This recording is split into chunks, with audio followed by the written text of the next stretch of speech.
आरव एक छोटे शहर का लड़का था। शांत, समझदार, लेकिन हमेशा खुद पर शक करने वाला। जब भी कोई बड़ा काम सामने आता तो उसका पहला जवाब होता, मुझसे नहीं होगा।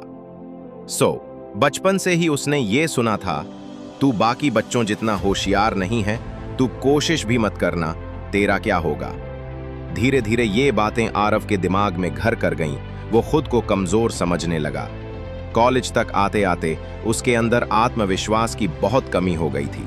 एक दिन कॉलेज में भाषण प्रतियोगिता की घोषणा हुई। उसका दोस्त विक्रम बहुत उत्साहित था और बोला, आरव, तुझे स्टेज पर बोलना चाहिए, तेरी सोच बहुत गहरी है। आरव ने हंसते हुए जवाब दिया, मैं और भाषण? स्टेज पर चढ़ते ही घबराहट से कांपने लगूंगा। विक्रम गंभीर हो गया, भाई, डर से भागेगा तो जीत कैसे पाएगा। खुद पर भरोसा कर, बाकियों ने क्या किया है वो मत देख, ये सोच कि तू क्या कर सकता है।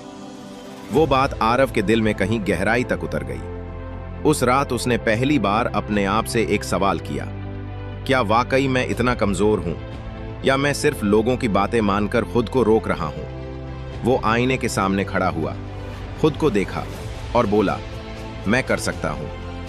वो बात छोटी थी, लेकिन उस पल से उसका सफर बदल गया। अगले कुछ दिन उसने दिन रात अभ्यास किया, भाषण लिखा, आईने के सामने प्रैक्टिस की, अगले मोबाइल पर अपनी रिकॉर्डिंग सुनकर सुधार किया। दिन आया भाषण प्रतियोगिता का। हाथ थोड़े कांप रहे थे, आवाज भी हल्की सी हिचकिचा रही थी, लेकिन उसने स्टेज पर कदम रखा। उसने अपनी बात शुरू की, आज मैं यहां खड़ा हूं क्योंकि मैंने खुद से वादा किया है कि अब मैं डरूंगा नहीं। मैंने दूसरों की नहीं, अपने दिल की सुनी है। आज मैं सिर्फ एक भाषण नहीं दे रहा, मैं अपने अंदर की चुप्पी तोड़ रहा हूं। पूरा हॉल शांत हो गया। हर शब्द जैसे दिल से निकल रहा था और दिलों तक पहुंच रहा था। भाषण खत्म होते ही तालियों की गूंज उठी। आरव ने पहली बार महसूस किया कि वो सिर्फ दूसरों की सोच से नहीं, अपनी सोच से भी ऊपर उठ सकता है। उस दिन आरव भाषण प्रतियोगिता जीत गया, लेकिन असली जीत उसकी थी, खुद पर विश्वास की जीत।